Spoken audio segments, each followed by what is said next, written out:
அனைவருக்கும் வணக்கம். புத்தாண்டு நட்சத்திர பலன்கள் 2026 வர இருக்கிற இந்த 2026ஆம் வருடம் நம்மளுடைய நட்சத்திரங்களுக்கு எந்த மாதிரியான சிறப்பு பலன்களை தரப்போகுது, அடுத்த 365 நாட்கள் ஒரு வருடம் நம்முடைய நட்சத்திரத்துக்கு எந்த மாதிரியான ஒரு வேவ் லென்த்தான பலன்களை கொடுக்க போகுது அப்படிங்கறத அந்த பதிவுல கம்ப்ளீட்டா பார்க்கலாம். மேலும் பதிவுல நான் நிறைய விஷயத்தை கம்ப்ளீட்டா எக்ஸ்பிளைன் பண்ணியிருக்கேன். அது மட்டும் இல்லாம பதிவை நான் வந்து 7 செக்மெண்டா பிரிச்சிருக்கேன். வித் டைம் லைனோட இருக்கு. டிஸ்கிரிப்ஷன்ல டைம் லைன் கொடுத்திருக்கேன். உங்களுக்கு எந்த பகுதியை பார்க்கணுமோ அதை மட்டும் நீங்க பார்த்துக்கலாம். 7 செக்மெண்டா பிரிச்சிருக்கேன்னு சொன்னேன். அது என்னென்ன அப்படின்னு பார்க்கும்போது ஃபர்ஸ்ட் ஃபேமிலி, அடுத்தது உத்தியோகம் தொழில், அடுத்தது பொருளாதாரம் கடன் சார்ந்த விஷயம், அடுத்து காதல் திருமணம் திருமண வாழ்க்கை திருமண முயற்சி இது சார்ந்த விஷயம், அதன் பிறகு குழந்தை பாகியம் பிள்ளைகள் சம்பந்தப்பட்ட விஷயம், அதன் பிறகு மாணவர்கள், அப்புறம் ஆரோக்கியம், இப்படி A to Z எல்லாத்தையும் நான் கவர் பண்ணி எடுத்துட்டு போயிருக்கேன். சோ பதிவை முழுமையா பாருங்க. வீடியோட எண்டிங்ல இந்த வருடத்துல நம்ம எந்த தெய்வத்தை வணங்குறது வழிபடுறது சிறப்பு, மேலும் சிம்பிளா நம்ம என்ன பரிகாரம் செய்யலாம், இந்த வருடத்தை செழுமைப்படுத்திக் கொள்றதுக்கு சிம்பிளா நம்ம என்ன பரிகாரம் செய்யலாம் அப்படிங்கறதையும் நான் கம்ப்ளீட்டா கவர் பண்ணியிருக்கேன். பதிவை முழுமையா பாருங்க. கண்டிப்பா உங்களுக்கு பயனுள்ள ஒரு பதிவா இருக்கும். மேலும் வீடியோவை ஸ்டார்ட் பண்றதுக்கு முன்னாடி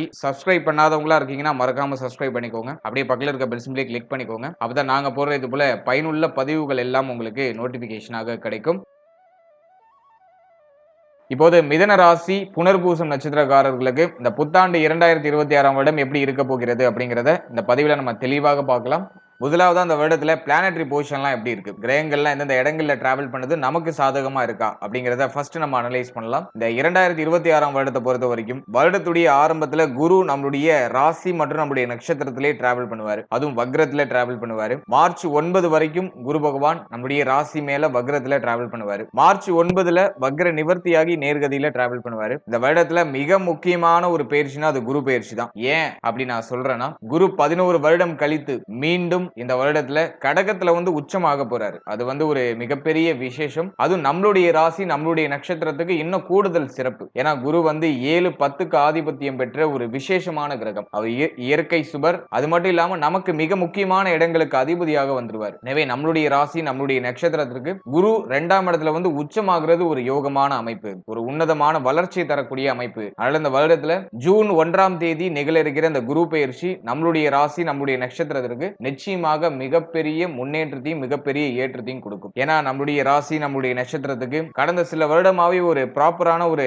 growth அப்படிங்கிறது இல்ல. உழைக்கிற உழைப்புக்கு ஏற்ற ஒரு அங்கீகாரம், நம்ம நினைக்கிற விஷயத்தை நினைச்ச மாதிரி செய்யறதுக்கான ஒரு வாய்ப்பு எதுவுமே பெருசா கிடைக்கல. எதுவும் பட்டுப்படாம போயிட்டு இருந்துச்சு. இந்த வருடம் அந்த அங்கீகாரம், அந்த முயற்சிக்கான வெற்றி, இவ்வளவு நாள் நம்ம கடந்து வந்த அந்த பாதைகளுடைய அனுபவம் நமக்கு இப்போ ஒரு பெரிய வளர்ச்சியை கொடுக்க காத்துக்கிட்டு இருக்கு அப்படின்னு நம்ம சிம்பிளா சொல்லிடலாம். எனவே இந்த குரு பயிற்சிக்கு பிறகு ஒரு உன்னதமான வளர்ச்சியை நம்ம நிச்சயமா எதிர்பார்க்கலாம். ஜூன் 1ஆம் தேதி குரு பயிற்சி அது ஒரு முக்கியமான பயிற்சி. ஏன்னா குரு உச்சமாகிற வருடமாக இந்த 2026ஆம் வருடம் பார்க்கப்படுது. அடுத்தது நம்முடைய ராசி மற்றும் நம்முடைய நட்சத்திரத்துக்கு 3ஆம் இடத்துல கேது. தைரிய வீரிய பராக்கிரம ஸ்தானத்துல கேது இருக்கிறது ஒரு மிகப்பெரிய வலிமை. அதுலயும் கேது வந்து சூரியனோட வீட்டுல இருக்காரு. சிம்மம் அப்படிங்கக்கூடிய சூரியனோட வீட்டுல இருக்காரு. பகை வீடாக இருந்தாலும் அங்க கேது சூரியனை போல செயல்படுவாருங்கிற ஒரு விதி வரும். அதன் அடிப்படையில 3ஆம் இடத்துல கேது இருக்கிறது நமக்கு தைரிய அபிவிருத்தி, முயற்சிகள் அபாரமான ஒரு வெற்றி, முயற்சி சார்ந்த விஷயங்களை எந்த தடையும் இருக்காது. புதிய முயற்சிகள் வெற்றியை கொடுக்கும். வைராகிய குணம் அதிகரிக்கும். எதுக்கும் தயங்காத ஒரு குணம் வந்துரும். தைரியம் அதிகரிக்கும். இதெல்லாம் நம்ம ஒரு பாசிட்டிவா பார்க்கலாம். அடுத்தது 9ஆம் இடத்துல இருக்கக்கூடிய ராகு, பாகியஸ்தானத்துல இருக்கக்கூடிய ராகு பெருசா ஃபேவர் இல்ல. ஆனா வந்து இந்த வருடத்துல ஜூன் 1ஆம் தேதி வரைக்கும் ராகுவால பெரிய அளவுல ட்ரபிள் இருக்காது. ஏன்னா குரு பார்வையில அந்த ராகு வந்துருவாரு. குரு சண்டால யோகத்தோட இருக்கக்கூடிய ராகு பெருசா ட்ரபிள கொடுத்துறாது. இருந்தாலும் 9ஆம் ஆதிபத்தியம் சார்ந்த விஷயங்கள்ல சற்று கவனமாக இருக்க வேண்டும். அதாவது தந்தை சம்பந்தப்பட்ட விஷயம், தந்தை வழி உறவுகள் சம்பந்தப்பட்ட விஷயம், தங்க அணிகலன்கள் சம்பந்தப்பட்ட விஷயம், நம்முடைய பெயர் புகழ் பாகியம் இது சம்பந்தப்பட்ட விஷயம், இதுல சற்று கவனம் தேவை அப்படின்னு நம்ம சொல்லிடலாம். எனவே 9ஆம் இடத்துல ராகு இந்த வருடத்துல டிராவல் பண்ண காத்துக்கிட்டு இருக்காரு. அடுத்தது 10ஆம் இடத்துல ஜீவன சனி, ஜீவன ஸ்தானத்துல சனி பகவான் இந்த வருடத்தோட முதல் 6 மாதம் ஜூன் மாசம் வரைக்கும் குரு பார்வை இல்லாம சனி 10ஆம் இடத்துல டிராவல் பண்ணுவார். ஜீவன சனி பெருசா ட்ரபிள் கொடுக்கிறது இல்ல. இருப்பினும் 10ல இருக்கிற சனி சில சுமை அமைப்புகளை தொழில் உத்தியோக ரீதியா கொடுக்கும். ஆனா ஜூன் 1க்கு பிறகு குரு பயிற்சிக்கு பிறகு எல்லாம் கம்ப்ளீட்டா மாறிடும். ஏன்னா குருவோட பார்வையில சனி பகவான் வந்துருவாரு. அது நமக்கு ஒரு உன்னதமான உயர்வையும் உன்னதமான வளர்ச்சியும் தொழில் உத்தியோக ரீதியா கண்டிப்பா கொடுத்துரும். அதை நான் உங்களுக்கு டீடைலா அடுத்து எக்ஸ்பிளைன் பண்றேன். எனவே இந்த வருடத்தை பொறுத்த வரைக்கும் இயர்லி பிளானட் அப்படின்னு சொல்லக்கூடிய குரு மட்டும்தான் மேஜரான சேஞ்சஸ் பண்றாரு. இந்த வருடத்துல செகண்ட் ஹாஃப்ல கரெக்டா ஜூன் 1ஆம் தேதி பயிற்சியாகி உச்சமாகிறாரு. அது நம்முடைய ராசி நம்முடைய நட்சத்திரத்துக்கு 2ஆம் இடத்துல. அது ஒரு தனி சிறப்பு. இந்த வருஷத்தோட கடைசியில பார்த்தோம்னாக்கா ராகு கேது பயிற்சி டிசம்பர் 5 தேதியில ராகு கேது பயிற்சி இருக்கும். இந்த டிசம்பர் 5ஆம் தேதி கேது பகவான் நம்மளுடைய ராசி மற்றும் நம்முடைய நட்சத்திரத்துக்கு 2ஆம் இடத்துக்கும், ராகு பகவான் நம்முடைய ராசி மற்றும் நம்முடைய நட்சத்திரத்துக்கு 8ஆம் இடத்துக்கு டிரான்சிட் ஆவாங்க. அது வருஷத்தோட கடைசியில இருக்கிறதுனால அதை நம்ம பெருசா எடுத்துக்க வேண்டாம். இந்த வருடம் கிரகங்களுடைய நிலையை பொறுத்த வரைக்கும் வருட கிரகங்கள்லாம் நமக்கு ஆல்மோஸ்ட் ஃபேவரா வருது. நம்ம நினைச்சதை நினைச்ச மாதிரி செஞ்சுக்கிறதுக்கு ஒரு ஏதுவான வருடம், ஒரு ஜாக்பாட் நிறைந்த ஒரு வருடம் அப்படின்னு இந்த வருடத்தை நம்ம எடுத்துக்கலாம். நான் அதை உங்களுக்கு டீடைலா எக்ஸ்பிளைன் பண்றேன். எதுல நமக்கு பாசிட்டிவான ரிசல்ட் அதிகமா இருக்கும், எதுல நம்ம கவனமா இருக்கணும் அப்படிங்கறத நான் செக்மெண்ட் வைஸா கிளியரா எக்ஸ்பிளைன் பண்றேன். இப்போது செக்மெண்ட் வைஸா ஒரு தெளிவான ப்ரெடிக்ஷனை நம்ம பார்க்கலாம். முதலாவதா குடும்ப வாழ்க்கை இந்த 2026ஆம் வருடத்துல நம்மளுடைய ராசி நம்மளுடைய நட்சத்திரத்துக்கு எப்படி இருக்க போகுது அப்படி நம்ம அனலைஸ் பண்ணும்போது 2ஆம் இடம் பெருசா பாதிக்கப்படல. 2ஆம் இடத்துல எந்த பாவ கிரகத்துடைய ஆதிக்கமும் இல்ல. குரு பகவான் மட்டும் பார்த்தோன்னா ஜூன் மாசத்துல 2ஆம் இடத்துக்கு டிரான்சிட் ஆயிடுவாரு. எனவே இந்த வருடத்தை பொறுத்த வரைக்கும் ஃபேமிலி ரீதியா நல்ல முன்னேற்றம் இருக்கும். குடும்ப வாழ்க்கையில ஒரு அற்புதமான முன்னேற்றம், குடும்பத்துல சுப நிகழ்வு அதிகமா இருக்கிறது, சுப பேச்சுவார்த்தைகள் அதிகமா இருக்கிறது. ஜூன் 1ஆம் தேதிக்கு மேலாம் பார்த்தோன்னா குடும்பத்துல அபரிவிதமான வளர்ச்சி இருக்கும். ஃபேமிலி ரீதியா இருந்த சுமையான அமைப்பு குறைய ஆரம்பிக்கும். குடும்பத்துடைய தேவைகள் அனைத்தும் பூர்த்தி ஆகும். குடும்ப உறுப்பினர்களுடைய சப்போர்ட்லாம் கிடைக்கும். குடும்பத்துல ஒரு மகிழ்ச்சி, ஆனந்தம், மங்களகரமான நிகழ்வு, மங்களகரமான மாற்றம் இதெல்லாம் சிறப்பா நடைபெறும். அடுத்தது வீடு கட்டுற ஐடியா இருக்குனாக்கா நீங்க ஜூன் 1ஆம் தேதிக்கு மேல நீங்க ஸ்டார்ட் பண்ணலாம். வீடு கட்டுறதுக்கான பிராப்தம் நிறைய பேருக்கு உண்டாகும். புதுசா வீடு வாங்குறதுக்கான யோகம் உண்டு. அதை இந்த வருடத்துல செயல்படுத்தலாம். அடுத்தது 2ஆம் இடத்துல குருவுடைய சஞ்சாரம் ஜூன் 1ஆம் தேதிக்கு மேல இருக்கும். எனவே வீட்டை சேஞ்ச் பண்றது, உங்க வீட்டுல உங்களுக்கு அன்கம்ஃபர்டபிளா இருக்கக்கூடிய விஷயத்தை உங்களுக்கு கம்ஃபர்டபிளா சேஞ்ச் பண்ணிக்கிறது, அதெல்லாம் சிறப்பா இருக்கு. வீட்டுக்கு தேவையான பொருட்களை வாங்கி வைப்பீங்க, வீட்டுக்கு தேவையான சுப மாற்றங்களை பண்ணுவீங்க, குடும்பத்துல மகிழ்ச்சி அதிகரிக்கும், நிறைய சுப நிகழ்வு குடும்பத்துல இருக்கும். இதெல்லாம் நம்ம ஒரு பாசிட்டிவா எடுத்துக்கலாம். எனவே ஃபேமிலி ரீதியா நம்ம அனலைஸ் பண்ணும்போது குடும்ப வாழ்க்கை சிறப்பாக இருக்கும். குடும்ப வாழ்க்கை சார்ந்த வகையில எந்த குறையும் இருக்காது. ஃபேமிலி மெம்பர்ஸ்ல யாருக்கிட்ட சற்று கவனமா இருக்கணும் அப்படின்னா தாய் சம்பந்தப்பட்ட விஷயங்கள கவனமா இருக்கணும். தாயாரோட ஒத்து போகாத அமைப்பு, தாயாரோட அதிகமான ஆர்குமெண்ட் இதெல்லாம் ஏற்படுறதுக்கு வாய்ப்பு இருக்கு. ஏன்னா 4ஆம் இடத்துல சனியுடைய பார்வை. எனவே தாய் சம்பந்தப்பட்ட விஷயம், தாய் வழி உறவுகள் சம்பந்தப்பட்ட விஷயம், மேலும் தாயாருடைய உடல் ஆரோக்கியம் சார்ந்த விஷயம், அவருடைய மன ஆரோக்கியம் சார்ந்த விஷயம், இதுல சற்று கவனமாக இருக்க வேண்டும். ஏன்னா 4ஆம் இடம் சனியுடைய ஆதிக்கத்துல வருது. எனவே தாய் சார்ந்த வகையில சில குழப்ப அமைப்புகள், வருத்த அமைப்புகள் இருக்கலாம். எனவே தாய் சம்பந்தப்பட்ட விஷயங்கள சற்று கவனம் தேவை. அடுத்தது நம்ம பார்க்கிறது தந்தை சம்பந்தப்பட்ட விஷயத்திலையும் சற்று கவனமா இருக்கணும். ஏன்னா 9ஆம் இடத்துல ராகு. ஜூன் 1ஆம் தேதிக்கு பிறகு தந்தை சம்பந்தப்பட்ட விஷயங்கள்ல சற்று கூடுதல் கவனமா இருக்கணும். தந்தையுடைய உடல் ஆரோக்கியம், தந்தை வழி உறவுகள் சம்பந்தப்பட்ட விஷயம், தந்தையுடைய உறவு சம்பந்தப்பட்ட விஷயம், இதுல எல்லாம் சற்று கவனமா இருக்கணும். இதுல எல்லாம் ஏதாச்சும் மனக்கசப்பு, மன வருத்தங்கள் ஏதாச்சும் ஏற்படுறது வாய்ப்பு இருக்கு. அதே போல இளைய சகோதர சகோதரிகள் இருக்காங்கன்னா அவர்கள் சம்பந்தப்பட்ட விஷயங்களை சற்று கவனமா இருக்கணும். இளைய சகோதர சகோதரிகளோட ஏதாச்சும் சில முரண்பாடான அமைப்பு, சில வருத்தமான அமைப்பு ஏதாச்சும் ஏற்படுறது வாய்ப்புகள் உண்டு. இந்த 2026ஆம் வருடத்துல தாய், தந்தை, இளைய சகோதர சகோதரி இவங்க கிட்ட மட்டும் சற்று கவனமா இருக்கிறது சிறப்பு. மற்றபடி இந்த வருடத்துல ஃபேமிலி ரீதியா நல்ல growth இருக்கும். குடும்பத்துல நிறைய நல்ல நிகழ்வு, நல்ல மாற்றங்கள், மன நிறைவை ஏற்படுத்துற மாதிரியான சுப மாற்றங்கள்லாம் நிச்சயமா இருக்கும். அதுல மாற்று கருத்தே இல்லை. அடுத்தது இந்த வருடத்தை பொறுத்த வரைக்கும் உத்தியோகம், தொழில் வாழ்க்கை எப்படி இருக்க போகுது, இந்த 2026ல உத்தியோக தொழில் வாழ்க்கையில எந்த மாதிரியான சிறப்பு பலன்களை தரப்போகுது அப்படின்னு நம்ம பார்க்கும்போது முதலாவது நம்ம உத்தியோகத்தை எடுத்து நம்ம அனலைஸ் பண்ணுவோம். 6ஆம் இடம் சிறப்படையுது. குறிப்பா பார்த்தோன்னா ஜூன் 1ஆம் தேதிக்கு பிறகு பார்த்தோன்னா குருவுடைய பார்வையில 6ஆம் இடம் வந்துடும். எனவே 6ஆம் இடம் சுபத்துவம் ஆகுது. 6, 8, 10 இந்த ஸ்தானங்கள்லாம் வலிமை அடையுது. குருவுடைய பார்வையில, உச்ச குருவுடைய பார்வையில வருது. எனவே உத்தியோக ரீதியா நிறைய நல்ல மாற்றங்கள் உண்டாகும். உத்தியோகம் இல்லாதவர்களுக்கு உத்தியோக வாய்ப்பு சிறப்பான முறையில கிடைச்சிடும். குறிப்பா பார்த்தோம்னா ஜூன் 1ஆம் தேதிக்கு பிறகு உத்தியோகம் இல்லாதவங்கள நல்ல உத்தியோக வாய்ப்பு கிடைச்சிடும். அதாவது நல்ல உத்தியோக வாய்ப்பு. ஒரு சுமாரான உத்தியோகத்தில் இருக்கீங்கன்னா அந்த உத்தியோகத்தை இப்ப சேஞ்ச் பண்ணலாம்னு ஒரு ஐடியா பண்ணிடுவீங்க. இந்த உத்தியோகத்தை சேஞ்ச் பண்ணி ஒரு நல்ல பொசிஷனுக்கு போவீங்க. அதே மாதிரி உத்தியோகம் சார்ந்த வகையில இடமாற்றங்கள் ஏற்படும். வெளியூர், வெளி மாநிலம், வெளிநாடு போறதுக்கான வாய்ப்புகள் உண்டாகும். அதே போல வெளிநாடு போகணும்னு ஏதாச்சும் பிளான் பண்றீங்கன்னா அது இந்த வருடத்துல செயல்படுத்தலாம். அது கிளிக் ஆயிடும். உத்தியோகம் சார்ந்த வகையில சம்பள உயர்வு, பதவி உயர்வு, பதவி மாற்றம் இதெல்லாம் சிறப்பா கிடைச்சிடும். உத்தியோகத்துல நீங்க போடுற எஃபோர்ட்டுக்கான அங்கீகாரங்கள் டெஃபினட்டா கிடைச்சிடும். மேல அதிகாரிகளுடைய ஒத்துழைப்பு சிறப்பான முறையில் கிடைக்கும். மேல அதிகாரிகளால ஆதாயம் உண்டு. தன லாபம் சிறப்பா இருக்கும். உத்தியோகத்துல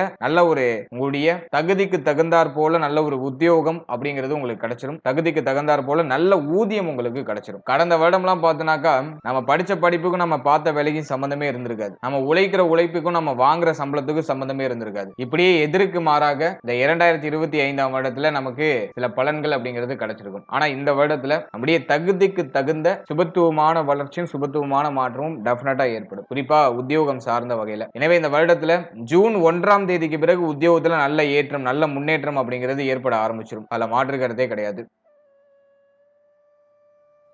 அடுத்து தொழில் வாழ்க்கை இந்த 2026ஆம் இடத்துல எப்படி இருக்கும் அப்படின்னு நம்ம பார்க்கும்போது 10ஆம் இடம் அப்படிங்கிறது குருவுடைய பார்வையில வந்துருது. ஜூன் 1க்கு பிறகு தொழில் ரீதியா நல்ல ஏற்றம் இருக்கும். ஜூன் 1ஆம் தேதி வரைக்கும் தொழில்ல சில சிரம அமைப்பு சுமை அமைப்புகள் இருக்கும். ஏன் அப்படின்னாக்கா சனி பகவான் 10ஆம் இடத்துல டிராவல் பண்றாரு. இப்ப நிறைய பேருக்கு வந்து செய்யற தொழில்ல ஒரு திருப்தி இருக்காது. தொழில்ல ஒரு மாதிரி சுமை அமைப்புகள் இருக்கும். போட்ட ப்ராஃபிட்டை எடுக்க முடியுமா அப்படிங்கிற மாதிரியான சந்தேகம் இருக்கும். அதே மாதிரி தொழில் சிந்தனை சிறப்பா வந்திருக்கும். இதுல இன்வெஸ்ட் பண்ணலாம், அதுல இன்வெஸ்ட் பண்ணலாம், கடன் வாங்கி இன்வெஸ்ட் பண்ணலாம் அப்படிங்கிற மாதிரியான தொழில் சிந்தனை எல்லாம் சனி பகவான் கொடுத்திருப்பாரு. ஒரு சிலர் இன்வெஸ்ட்மெண்ட்டும் பண்ணிருப்பாங்க. நீங்க ஆல்ரெடி இன்வெஸ்ட் பண்ணிருந்தீங்கன்னா நல்ல ப்ராஃபிட்ட ஜூன் 1ஆம் தேதிக்கு மேல டெஃபினட்டா எடுத்துடலாம். அதுல மாற்று கருத்தே இல்ல. புதுசா இன்வெஸ்ட் பண்ணலாம் நீங்க ஐடியா பண்றீங்கன்னா இந்த 2026ஆம் வருடத்துல ஜூன் 1ஆம் தேதிக்கு பிறகு பண்றது சிறப்பு. அதே போல இந்த வருடத்தை பொறுத்த வரைக்கும் தொழில் ரீதியா இருக்கக்கூடிய சுமை அமைப்பு, பிரச்சனையான அமைப்பு, குழப்பமான அமைப்பு இதெல்லாம் ஜூன் 1க்கு பிறகு சரியாயிடும். தொழில்ல நல்ல ஏற்றம் அப்படிங்கிறது ஜூன் 1க்கு பிறகு உண்டு. ஏன்னா குரு பார்வையில 10ஆம் இடம் வந்துரும். சனி பகவான் பெருசா இயங்க முடியாது. உச்ச குருவுடைய பார்வையில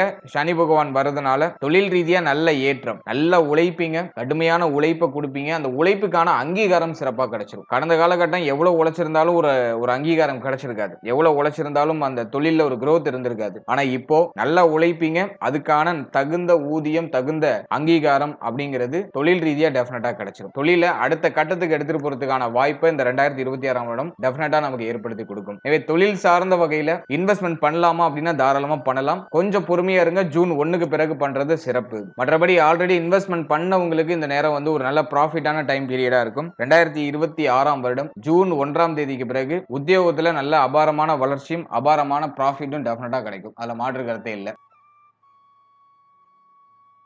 அடுத்தது பொருளாதாரம், கடன் சார்ந்த விஷயம். இதெல்லாம் இந்த 2026ஆம் வருடத்துல எப்படி இருக்க போகுது அப்படி நம்ம அனலைஸ் பண்ணும்போது முதலாவதா பொருளாதாரம் அப்படி நம்ம எடுத்து அனலைஸ் பண்ணோம்னாக்கா 2ஆம் இடத்துல குரு உச்சமாகிற வருடம். எனவே தனம் ரீதியா பெருசா தடுமாற்றங்கள் இருக்காது. தேவைகள் அனைத்தும் பூர்த்தி ஆகிறதுக்கு தேவையான பொருளாதாரம் நமக்கு கிடைச்சிரும். 2ஆம் இடத்துல குரு உச்சமாகிறதுனால பெரிய பணம் எப்பயோ நம்ம இன்வெஸ்ட் பண்ணி வச்சிருந்தது இப்போ நமக்கு உதவுற மாதிரியான ஒரு அமைப்புக்கு வரும். பொருளாதார ரீதியா நல்ல ஏற்றம் நிறைந்த ஒரு வருடமா இருக்கும். பணத்தை தேடிய ஒரு பயணம் டெஃபினட்டா இருக்கும். கொஞ்சம் மைண்ட் கொஞ்சம் வந்து பெரிய அளவுல திங்க் பண்ண ஆரம்பிக்கும். பணம் சார்ந்த சிந்தனை அதிகமா இருக்கும். பொருளாதாரத்தை அதிகமா கெயின் பண்ணுவீங்க. அதுக்கு இந்த வருடம் வந்து ஒரு ஃபேவரான ஒரு வருடமா இருக்கு. அதே மாதிரி இந்த வருடத்தை பொறுத்த வரைக்கும் பயணத்தால ஆதாயம் உண்டு. வெளிநாடு வெளிமாநிலம் போய் அதிகமா சம்பாதிக்கிறதுக்கான வாய்ப்புகள் உண்டு. வெளிநாட்டின் மூலமாக உங்களுக்கு பொருளாதார வரவு அப்படிங்கிறது இருக்கும். வெளிநாட்டுல ஏதோ ஒரு வகையில வெளிநாட்டு தொடர்பு மூலமாக ஒரு பொருளாதார வரவு வரதுக்கான வாய்ப்பு அதிகபட்சமா உண்டு. அடுத்தது நம்ம பார்க்கிறது பொருளாதாரத்துல எதுவும் பெருசா சிரம அமைப்பு இருக்கா அப்படின்னா அது எதுவும் இல்ல. தேவைகள் அனைத்தும் பூர்த்தியாகும். பொருளாதார ரீதியா ஒரு அற்புதமான ஏற்றம் இந்த 2026ஆம் வருடத்துல நம்முடைய ராசி நம்முடைய நட்சத்திரத்துக்கு உண்டு. போன வருடம் மாதிரி இந்த வருடம் அந்த அளவுக்கு டஃபா இருக்காது. இந்த வருடத்துல குரு பலம் நமக்கு சிறப்பா இருக்கு. எனவே நமக்கு தேவையான நம்முடைய எண்ணங்களை நிறைவேற்றிக் கொள்றதுக்கு தேவையான பொருளாதாரம் அனைத்தும் சிறப்பான முறையில கிடைச்சிடும். அடுத்து கடன் சார்ந்த விஷயங்களை பொறுத்த வரைக்கும் 6ஆம் இடத்துல குரு பார்வை அப்படிங்கிறது பதியுது. சுபவிரய கடன்கள் அப்படிங்கிறது கடந்த காலகட்டங்களில் ஏற்பட்டிருக்கலாம். இந்த வருடத்துல 2026ஆம் வருடத்துல ஜூன் 1ஆம் தேதிக்கு பிறகு ஏதாச்சும் சுப மாற்றத்துக்காக கடன் வாங்குறதுக்கான வாய்ப்பு வரும். ஒரு சிலர் வந்து வீடு கட்ட ஸ்டார்ட் பண்ணுவாங்க, வீடு வாங்குறதுக்கு பிளான் பண்ணுவாங்க, அல்லது வீட்ல ஏதாச்சும் சுப நிகழ்வு பண்ணுவாங்க. அதுக்கு ஏதாச்சும் சுப விரைய கடன் வாங்க வேண்டிய சூழ்நிலை வரலாம். ஆனா அதை திரும்ப கட்டுறதுக்கான வாய்ப்பு சிறப்பான முறையில உண்டு. கடன் வாங்கினாலும் அதை திரும்ப கட்டிடுவீங்க. அதுல எந்த பிரச்சனையும் இல்ல. கடன் உண்டு. பழைய கடன் இருக்குன்னா அந்த கடனை கட்டி முடிச்சு புது கடன் வாங்குவீங்க. ஆனா அது சுப மாற்றத்துக்கான கடனா இருக்கும். எதுவும் தண்ட விரைய செலவா போகாது, சுப விரைய செலவாக போகும். எனவே கடன் சார்ந்த விஷயங்களை பொறுத்த வரைக்கும் பழைய கடனுக்கு ஃபுல் ஸ்டாப், புது கடன் உருவாகிறதுக்கான வாய்ப்பு உண்டு. அந்த புது கடன் சுப வளர்ச்சிக்கான சுப மாற்றத்துக்கான கடனாக இருக்கும். அடுத்தது காதல், திருமணம், திருமண வாழ்க்கை. இதெல்லாம் நம்ம அனலைஸ் பண்ணும்போது காதல் வாழ்க்கையை பொறுத்த வரைக்கும் பெருசா எதுவும் ட்ரபிளா இல்ல. 5ஆம் இடத்துல குரு பார்வை இருக்கு. முதல் 6 மாதம் வந்து 5ஆம் இடத்துல குரு பார்வை. அதன் பிறகு பார்த்தோம்னா 5ஆம் இடம் பெருசா பாதிக்கப்படல. எனவே காதல் வாழ்க்கையை பொறுத்த வரைக்கும் சுபத்துவமான வளர்ச்சி உண்டு. காதல் வாழ்க்கையில ஒரு நல்ல ஒரு முன்னேற்றம், நல்ல ஒரு ஏற்றம் உண்டு. பார்ட்னருடைய சப்போர்ட் பரிபூர்ணமா கிடைக்கும். காதல் உறவை திருமண உறவா கன்வெர்ட் பண்ணலாமா அப்படின்னா 7ஆம் இடத்துல சனி பார்வை இருக்கு. எனவே காதல் உறவை திருமண உறவா கன்வெர்ட் பண்றதுல சில குழப்ப அமைப்புகள், சில சிக்கலான அமைப்புகள்லாம் இருக்கும். ஆனா அந்த தடைகள் எல்லாம் தாண்டி சில குழப்பத்திற்கு பிறகு சுப செய்தி நிச்சயமா கிடைக்கும். எனவே காதல் வாழ்க்கையை பொறுத்த வரைக்கும் இந்த வருடம் பெருசா பாதிக்கல. காதல் வாழ்க்கை சுபத்துவமா இருக்கு. நிறைய பேருக்கு புதிய காதல் மலர்றதுக்கான வாய்ப்புகள் உண்டு. அல்லது அந்த காதல் உறவை திருமண உறவா கன்வெர்ட் பண்றது கொஞ்சம் போராடக்கூடிய சூழ்நிலை உருவாகும். ஆனா அந்த போராட்டம் வந்து வெற்றி அடையும் அப்படிங்கிறது என்னுடைய கருத்து.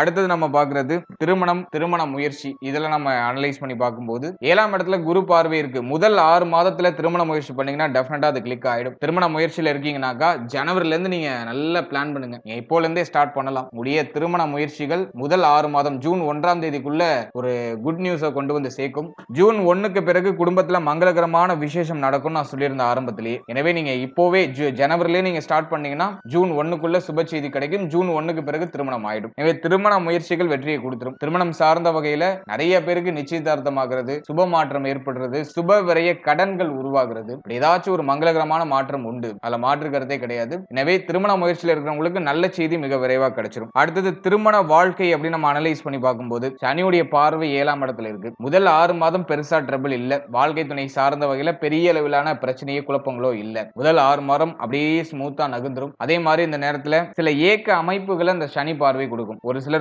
வாழ்க்கை துணை விட்டு பிரிஞ்சிருப்பாங்க. தொழில் ரீதியாகவோ உத்தியோக ரீதியாகவோ வெளிநாடு வெளிமாநிலம் போயிருப்பாங்க, அல்லது சொந்த உறவு விட்டு வெளியேறி இருப்பாங்க, வாழ்க்கை துணை பிரிஞ்சிருப்பாங்க. இதுல ஒரு சில ஏக்க அமைப்புகளை கொடுக்கும். ஆனால் குருவுடைய பார்வை 7ஆம் இடத்துல இருக்கிறதுனால அது பெருசா பாதிப்பை கொடுக்காது. ஒண்ணு பிரிச்சு வைக்கும், அல்லது ஒன்னாவே இருந்தாலும் சில வாக்குவாதங்களை கொடுத்து அதுவே சரி பண்ணி விட்டுரும். இப்படிதான் நகர்த்திட்டு போகும். ஆனா குரு பெயர்ச்சிக்கு பிறகு வாழ்க்கை துணை சார்ந்த விஷயங்களை கவனமா இருக்கணும். ஜூன் 1ஆம் தேதிக்கு பிறகு வாழ்க்கை துணையுடைய உடல் ஆரோக்கியம், மன ஆரோக்கியம், வாழ்க்கை துணை சம்பந்தப்பட்ட அனைத்து விஷயத்திலையும் சற்று கூடுதல் விழிப்புணர்வோட இருக்கணும். ஏன்னா சனி பார்வை அந்த அளவுக்கு சிறப்பு செய்யறது இல்ல. வாழ்க்கை துணையோட சில மிஸ் அண்டர்ஸ்டாண்டிங்கை கிரியேட் பண்ணும். வாழ்க்கை துணை சார்ந்த வகையில சில பிரச்சனையும் குழப்பத்தையும் கொடுக்கும், அல்லது சில வருத்தங்களை கொடுக்கும். குறிப்பா மருத்துவம் சார்ந்த வகையில சில தேவையற்ற விரைய செலவுகளை கொடுத்து வாழ்க்கை துணை சார்ந்த வகையில சில மன வருத்தங்களை கொடுக்கலாம். ஜூன் 1ஆம் தேதிக்கு பிறகு வாழ்க்கை துணை சம்பந்தப்பட்ட விஷயங்களை கவனமா இருக்கணும். ஜூன் 1 வரைக்கும் பார்த்தோன்னா பெருசா ட்ரபிளா இருக்காது. பிரச்சனைகளே இருந்தாலும் அதை சமாளிச்சு நகர்த்திடுவீங்க.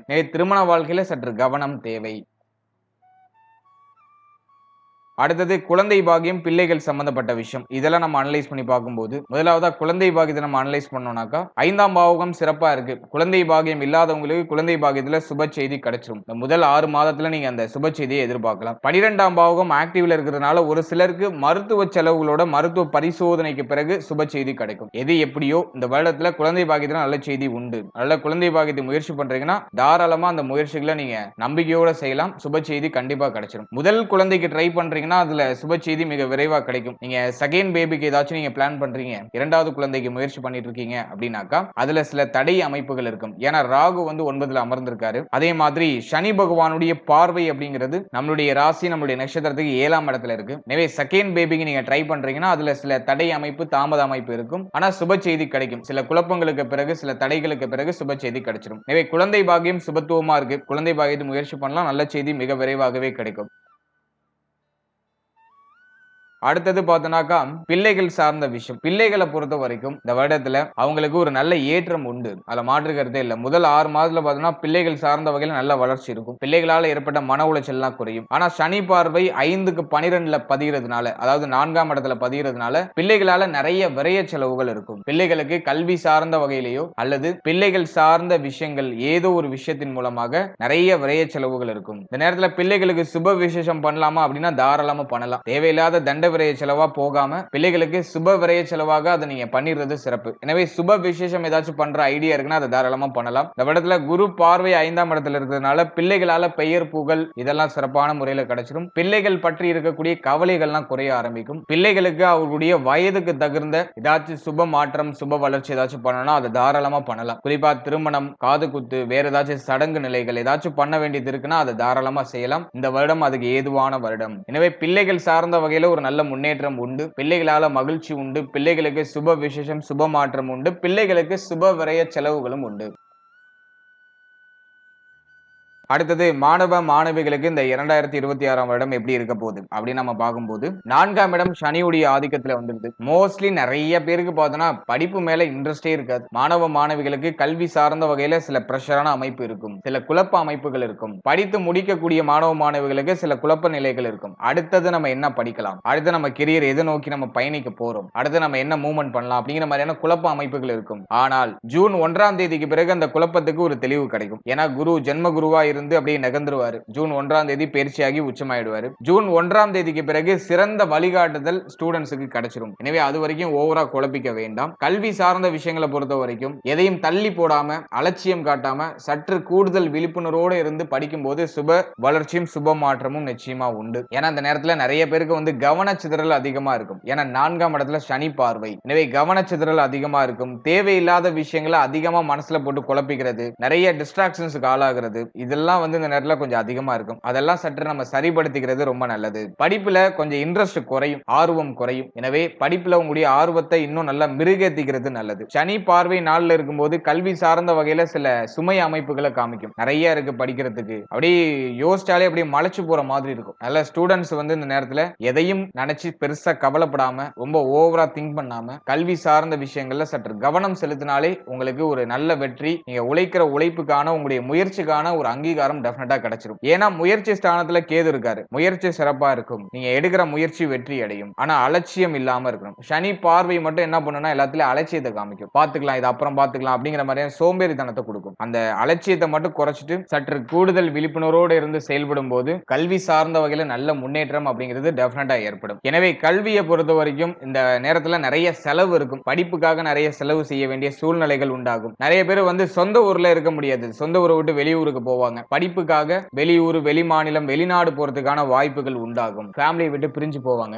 4க்கு 12ல கேது பகவான் இருக்கிறதுனால கல்வி சார்ந்த வகையில நிறைய விரைய செலவுகள் உண்டாகும். ஆனா அது எதுவும் பெருசா மைனஸ் ஆகாது. எதை நினைச்சு பெருசா கவலைப்பட வேண்டாம். இந்த நேரம் வந்து படிப்புல கொஞ்சம் விழிப்புணர்வை அதிகப்படுத்திக்கணும், கவனத்தை அதிகப்படுத்திக்கணும். அதை மட்டும் நம்ம ஃபோக்கஸ் பண்ணிட்டோம்னாக்கா நமக்கு இந்த வருடம் வந்து கல்வி சார்ந்த வகையில நல்ல ஏற்றத்தை கொடுத்துரும். அதே மாதிரி ஸ்டூடெண்ட்ஸ் வந்து தன்னுடைய நண்பர்கள் வகையில கொஞ்சம் கவனமா இருக்கணும். நட்பு வட்டாரத்தோட சற்று கூடுதல் விழிப்புணர்வோட இருக்கணும். ஏன்னா 7ஆம் இடத்துல சனி பார்வை இருக்கிறதுனால நண்பர்களோட நிறைய மிஸ் அண்டர்ஸ்டாண்டிங் ஏற்படும். நண்பர்கள் சார்ந்த வகையில சில மன வருத்தங்கள்லாம் ஏற்படலாம். எனவே நட்பு வட்டாரம், கல்வி சம்பந்தப்பட்ட விஷயம், இதுல எல்லாம் சற்று கவனமா இருக்கணும். உயர்கல்வி படிக்கிற மாணவ மாணவிகளுக்கு முதல் 6 மாதம் பெருசா ட்ரபிளா இருக்காது. குரு பார்வையில ராகு இருப்பாரு. அதனால முதல் 6 மாதம் பெருசா ட்ரபிளா இருக்காரு. 6ஆம் மாதத்துக்கு பிறகு ஜூன் 1ஆம் தேதிக்கு பிறகு கொஞ்சம் சிரம அமைப்புகள் வெளிப்படுற மாதிரி ஃபீல் ஆகும். ஆனா அது பெருசா உங்களை பாதிக்காது. எனவே கல்வி சார்ந்த வகையில ஏற்றம் உண்டு. ஆனா கவனம் அதிகமா தேவை.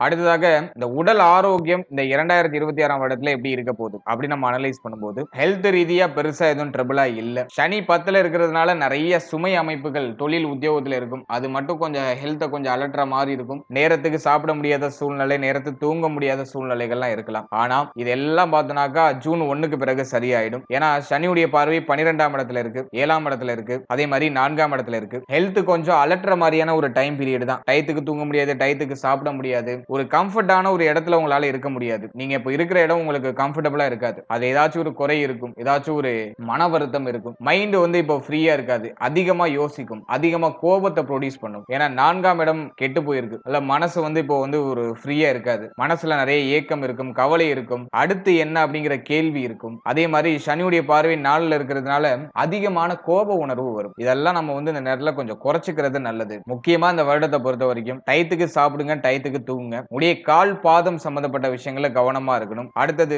4ஆம் இடம் அப்படிங்கிறது வந்து மேல் மார்பக பகுதி நுரையீரல் சம்பந்தப்பட்ட விஷயங்களை குறிக்கும். அதுல சற்று கவனமா இருக்கணும். இந்த நேரத்துல சளி தொந்தரவு அதிகமா இருக்கும். 2026ஆம் வருடத்துல சளி தொந்தரவு, அதே மாதிரி வந்து நுரையீரல் சம்பந்தப்பட்ட பிரச்சனை ஏதாச்சும் ஏற்படுறது வாய்ப்பு இருக்கு. அது ஒரு சிலருக்கு, எல்லாருக்கும்லாம் கிடையாது. யாரும் பயப்பட வேண்டாம். இப்ப நான் சொல்ற பகுதிகளில் சற்று கவனமா இருக்கிறது சிறப்பு அப்படின்னு சொல்றேன். அதே மாதிரி இந்த நேரத்துல வந்து பார்த்தோம்னா வயிறு சம்பந்தப்பட்ட விஷயம், சிறுநீரகம் சம்பந்தப்பட்ட விஷயம், ஜீரண உறுப்புகள் சம்பந்தப்பட்ட விஷயம், பெண்களாக இருந்தால் கருப்பை சம்பந்தப்பட்ட விஷயம், இதுல எல்லாம் சற்று கவனமாக இருக்கணும். ஏன்னா இந்த இடத்துல எல்லாம் சனி பார்வை இருக்கு. அடுத்தது 10ஆம் இடத்துல சனி பகவான் இருக்கிறதுனால இந்த கால் பகுதி, மூட்டு பகுதிகளில் நிறைய பேருக்கு வீக்கம், வலி இதெல்லாம் ஏற்படுறதுக்கு வாய்ப்புகள் உண்டு. அதுலயும் வந்து ஒரு 45க்கு மேல இருக்கீங்கன்னா கண்டிப்பா அந்த மூட்டு வலி, கால் வலி இதெல்லாம் கொஞ்சம் அதிகமா இருக்கிறதுக்கு வாய்ப்பு இருக்கு. சோ இந்த பகுதிகளில் சற்று கவனமா இருக்கணும். அதே மாதிரி பாகியத்துல ராகு இவர் என்ன பண்ணுவார் அப்படின்னு நம்ம பார்க்கும்போது தொடை பகுதிகளில் ஏதாச்சும் சிக்கலான ஒரு அமைப்பை கொடுக்கலாம். அதுவும் ஜூன் 1ஆம் தேதிக்கு பிறகு தொடை சம்பந்தப்பட்ட விஷயங்களை சற்று கவனமா இருக்கணும். அடுத்தது நம்ம பார்க்கிறது வந்து பார்த்தோம்னா நம்முடைய கழுத்து, தோள்பட்டை, கை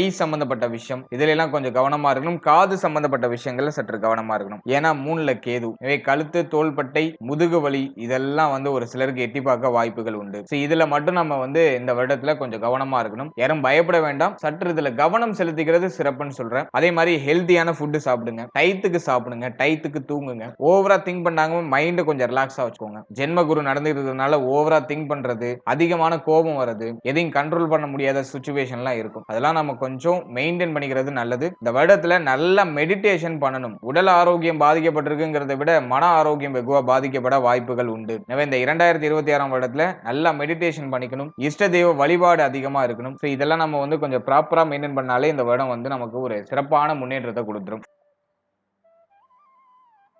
ஃபைனலா பரிகாரம் ஏதாச்சும் செஞ்சா சிறப்பா இருக்குமா அப்படின்னு நம்ம பார்க்கும்போது, பரிகாரம் அப்படின்னு நம்ம எடுத்துட்டோம்னாக்கா இந்த வருடத்துல தெய்வ வழிபாடு அப்படின்னு நம்ம பார்க்கும்போது குரு பெயர்ச்சியின் போது ஆலங்குடி குருஸ்தலம் போயிட்டு வர்றது சிறப்பு. அதே மாதிரி திருச்செந்தூர் போயிட்டு வரதுக்கு வாய்ப்பு இருந்தா அது ஒரு வாட்டி போயிட்டு வந்துருங்க. திருச்செந்தூர் முருகன் ஸ்தலத்தை போயிட்டு ஒரு வாட்டி விசிட் பண்ணிட்டு வர்றது நல்லது. இந்த வருஷ பிறப்பின் போது வந்து பார்த்தோன்னா உங்களுடைய குலதெய்வத்தை நீங்க நல்லா மனதார பிரார்த்தனை பண்ணி இந்த வருடத்தை ஸ்டார்ட் பண்ணுங்க. 5ஆம் இடம் வலிமை அடையுது. குலதெய்வத்தோட அருள் கிடைக்கும். குலதெய்வ வழிபாட மேற்கொள்ளுங்க. குலதெய்வத்தை போயிட்டு இந்த வருடத்துல ஜனவரியில போயிட்டு ஒரு வாட்டி பார்த்துட்டு வந்துருங்க. முடிய குலதெய்வம் அப்புறம் திருச்செந்தூர் போயிட்டு வருது சிறப்பு. முருக வழிபாடு இந்த வருடத்துல உங்களுக்கு கூடுதல் வலிமையை கொடுக்கும். அதே போல இந்த வருடத்துல கும்பகோணம் அருகில் இருக்கக்கூடிய சூரியனார் கோவிலுக்கு போயிட்டு வர முடிஞ்சா ஒரு வாட்டி போயிட்டு வாங்க. ஏன்னா கேது 3ல இருக்காரு, சிம்ம வீட்டுல இருக்காரு. எனவே சூரிய வழிபாடும் இந்த வருடத்துல உங்களுக்கு ஒரு நல்ல ஏற்றத்தை கொடுக்கும். எனவே சூரியனுடைய ஸ்தலமான கும்பகோணம் அருகில் இருக்கக்கூடிய சூரியனார் கோவிலுக்கு போயிட்டு வரலாம். எனவே தெய்வ வழிபாடுன்னு எடுத்துக்கும் போது நான் ஒரு 3-4 தெய்வங்களை நான் ரெஃபர் பண்ணியிருக்கேன். ஒன்னு உடைய குலதெய்வம், ரெண்டாவது திருச்செந்தூர் முருகன் அல்லது உங்க வீட்டுக்கு பக்கத்துல இருக்கக்கூடிய முருகனுடைய ஸ்தலங்கள், அது உங்களுக்கு வலிமையை கொடுக்கும். மூணாவது சூரியனார் கோவில், கும்பகோணம் அருகில் இருக்கக்கூடிய சூரியனார் கோவில். நாலாவது குரு பெயர்ச்சி, ஜூன் 1ஆம் தேதி குரு பெயர்ச்சி இருக்கும். அந்த குரு பெயர்ச்சியின் போது குருஸ்தலம் ஆலங்குடியில் இருக்கக்கூடிய குருஸ்தலம் அங்க போயிட்டு வருது சிறப்பு. இது வந்து தெய்வ வழிபாடு. தெய்வ வழிபாடு இல்லாம பிராக்டிகலா வேற ஏதாச்சும் பண்ணலாமா அப்படின்னு நம்ம பார்க்கும்போது இந்த வருடத்துல உணவு தானம் நிறைய பண்ணுங்க. நான் எல்லா ராசிக்கும் ரெஃபர் பண்றதுதான், எல்லா நட்சத்திரத்துக்கும் ரெஃபர் பண்றதுதான், உங்களுக்கு ரெஃபர் பண்ற உணவு தானம் அதிகமா பண்ணுங்க. ஏன்னா சனி கர்மஸ்தானத்துல இருக்காரு. எனவே இந்த நேரத்துல நிறைய உணவு தானம் பண்றது நல்லது. அதே போல செயல்பட இயலாதவர்கள், அதாவது மாற்றுத்திறனாளிகளுக்கு உங்களால முடிஞ்ச உதவிகளை பண்ணலாம். அதே போல கோவில்ல வந்து அன்னதானம் போடுறது, அன்னதானம் போடுற அளவுக்கு உங்களால முடியும்னா ஒரு முறை அன்னதானம் போடுறது சிறப்பு. எனவே இந்த 2026ஆம் வருடத்துல உணவு தானம் அதிகமா பண்ணுங்க. குரு வந்து சந்திரனோட வீட்டுல உச்சமாகிற ஒரு வருடம் அப்படிங்கிறதுனால நல்ல இந்த வெரைட்டி ரைஸ் அப்படின்னு சொல்லக்கூடிய புளி சாதம், தயிர் சாதம், சக்கரை பொங்கல், இந்த உணவுகளை அதிகமா தானம் செய்யறது சிறப்பு. கர்ம சனி நடக்கிறதுனால ஏழை எளியோர்களுக்கு, மாற்றுத்திறனாளிகளுக்கு, துப்புரவு பணியாளர்களுக்கு உங்களால முடிஞ்ச சின்ன உதவி, உங்களால எந்த அளவுக்கு முடியுமோ அந்த ஒரு சின்ன உதவியை நீங்க செய்யும் போது ஒரு மிராக்கிளான ஒரு நல்ல மாற்றம் அப்படிங்கிறது நிகழ ஆரம்பிக்கும். ஓவரால் அந்த 2026ஆம் வருடம் நம்முடைய ராசி, நம்முடைய நட்சத்திரத்துக்கு எல்லா வகையிலும் சிறப்பா தான் இருக்கு. பெருசா எதுவும் நெகட்டிவா இல்ல. நிறைய நல்ல மாற்றங்கள், சுப மாற்றங்கள் இதெல்லாம் சிறப்பான முறையில உண்டு. குரு உச்சமாகிற வருடம் அப்படிங்கிறதுனால எதுலயும் வீழ்ச்சிகள் இருக்காது. நிறைய ஏற்றத்தை இந்த வருடம் நம்முடைய ராசி, நம்முடைய நட்சத்திரத்துக்கு நிச்சயமாக கொடுக்கும். நம்பிக்கையோடு செயல்படுங்க. எல்லாமே நமக்கு நல்லபடியாக நல்ல மாற்றமாக அமையும். வாழ்த்துக்கள். இப்போ நீங்க இது வரைக்கும் பார்த்தது ஒரு கோச்சார பலன், ஒரு வருடத்துக்கான வருட பலனை நம்ம வருட கிரகங்களின் அடிப்படையில் நம்ம ஒரு ரிசர்ச் பண்ணி நம்ம கொடுத்திருக்கோம். இது வந்து ஒரு பொதுவான கோச்சார பலன். இதுல சில மாற்றங்கள் சிலருக்கு மட்டும் ஏற்படுறதுக்கு வாய்ப்பு உண்டு. அதாவது உடைய ஜனனகால ஜாதகத்துல தசா புக்திகளின் அடிப்படையில தான் வந்து பலன்கள், விதிகள் அப்படிங்கிறது உங்களுக்கு விதிக்கப்படும். கோச்சாரம் வந்து அப்படியே மைல்டா சின்ன சின்ன சேஞ்சஸ் பண்ணும், அவ்வளவுதான். மற்றபடி வந்து பார்த்தோன்னா ஒரு 80% வந்து உங்களுடைய தசா புக்தி அந்தரம் உங்களுடைய சுய ஜாதகம் தான் பேசும். ஒரு 20% சில சேஞ்சஸ், சில மாற்றங்களை கோச்சாரத்தால செய்ய முடியும். எனவே உங்களுடைய ஜனனகால ஜாதகத்தை உங்களுடைய குடும்ப ஜோதிடத்தை கொடுத்து ஒரு வாட்டி தெளிவா அனலைஸ் பண்ணிக்கோங்க. உங்களுக்கு யோக தசை நடக்குதா, அவயோக தசை நடக்குதா அப்படிங்கறத ஒரு வாட்டி செக் பண்ணிட்டு அதோட இந்த கோச்சாரத்தை எடுத்து நீங்க சூப்பர் கம்போஸ் பண்ணும்போது ஒரு சுப பலன்கள், ஒரு தெளிவான பலன்கள் அப்படிங்கிறது உங்களுக்கு கிடைக்கும். குறிப்பா நம்ம சொல்லணும்னா யோக தசை நடக்கிறவங்களுக்கு கோச்சாரத்துல எவ்வளவுதான் நெகட்டிவான ப்ரெடிக்ஷன் வந்தாலும் மேக்சிமம் அவங்களுக்கு பாசிட்டிவா தான் நடக்கும். அவயோக தசை நடக்கிறவங்களுக்கு கோச்சாரத்துல எவ்வளவு பாசிட்டிவா சொன்னாலும், எவ்வளவு பாசிட்டிவான ப்ரெடிக்ஷன் வந்தாலும் ஒரு 50% பார்த்தா உங்களுக்கு நெகட்டிவா நடக்கிறது வாய்ப்பு இருக்கு. எனவே யோக தசையா அவயோக தசையா அப்படிங்கறத கொஞ்சம் செக் பண்ணிட்டு அதன் பிறகு இந்த கோச்சாரத்தை நீங்க எடுத்து சூப்பர் கம்போஸ் பண்ணும்போது உங்களுக்கு தெளிவான ஒரு பலன், ஒரு தெளிவான ஒரு ஐடியா உங்களுக்கு கிடைச்சிடும். மேலும் நம்மளுடைய சேனல்ல இதுக்கு முன்னாடி சூரியன், சந்திரன், செவ்வாய், புதன், குரு, சுக்கிரன், சனி, ராகு, கேது இந்த கிரகங்கள் எல்லாம் 12 பாவத்துல எங்க இருந்தா யோகம், எங்க இருந்தா அவயோகம் அப்படிங்கிற ஒரு பேசிக்கான ஒரு ஜெனரல் அவேர்னஸ் ஒரு வீடியோ ஆல்ரெடி ரிலீஸ் பண்ணியிருக்கோம். அது ஆல்ரெடி நல்ல சக்சஸ்ஃபுல்லா ரன் ஆயிட்டு இருக்கு. ஸோ அந்த பதிவை நீங்க பார்க்கலைன்னா டிஸ்கிரிப்ஷன்ல லிங்க் நான் கொடுத்துருக்கேன். ஸோ அதை நீங்க வந்து ஒரு வாட்டி செக் பண்ணி பாருங்க. உங்க ஜாதகத்துல இந்த நவகிரகங்கள் எங்க அமர்ந்திருக்கு அப்படிங்கறத ஒரு வாட்டி பார்த்துட்டு அந்த அமர்ந்த வீட்டுக்கு என்ன பலனை இந்த கிரகங்கள் செய்யும் அப்படிங்கறத நான் அந்த பதிவுல சொல்லியிருப்பேன். ஸோ டைம் இருக்கும்போது அந்த பதிவும் ஒரு வாட்டி செக் பண்ணி பார்த்துட்டு உங்களோட ஃபீட்பேக்கை கமெண்ட் செக்ஷன்ல சொல்லுங்க. மேலும் நம்மளுடைய சேனல்ல இதுக்கு முன்னாடி 12 ராசி 12 லக்னம் 27 நட்சத்திரம் இதுக்கான ஒரு பொது பலன் வாழ்க்கை பலன் அப்படிங்கிற ஒரு செக்மெண்ட்ல நம்ம கிளியரா 12 ராசி 12 லக்னம் 27 நட்சத்திரத்துக்கான பொது பலனை நம்ம கிளியரா ரிலீஸ் பண்ணிருக்கோம். அந்த பதிவுகளை நீங்க என்ன பார்க்கலனா அந்த பதிவுகளையும் ஒரு வாட்டி செக் பண்ணி பாருங்க. அந்த பதிவை பார்க்கும்போது உங்களை பற்றிய உங்களுடைய வாழ்க்கை பற்றிய ஒரு தெளிவு ஒரு புரிதல் உங்களுக்கு கம்ப்ளீட்டா கிடைக்கும். ஸோ அதுவும் உங்களுக்கு கண்டிப்பா யூஸ்ஃபுல்லா இருக்கும். அதுக்கான லிங்க் டிஸ்கிரிப்ஷன்ல இருக்கு. டைம் இருக்கும்போது அதையும் செக் பண்ணி பார்த்துட்டு உங்களுடைய ஃபீட்பேக்கை சொல்லுங்க. மேலும் இந்த பதிவு பற்றிய உங்களுடைய கருத்து என்ன அப்படிங்கறத மறக்காம கமெண்ட் செக்ஷன்ல உங்களுடைய ஃபீட்பேக்கை கொடுத்துட்டு போங்க. மேலும் இந்த 2026ஆம் வருடம் அனைவருக்கும் மிக சிறப்பாக மகிழ்ச்சியாக நல்ல முன்னேற்றம் நிறைந்த ஒரு வருடமாக இருக்க இறைவனை பிரார்த்தனை செய்து இந்த பதிவை நான் நிறைவு செய்றேன். மேலும் இது போல இன்னொரு இன்ஃபர்மேட்டிவான பதிவுல உங்களை சந்திக்கிறேன். அது வரைக்கும் மிக்க நன்றி. And finally very limited time. So be cool, stay happy, stay healthy and enjoy. வாழ்த்து.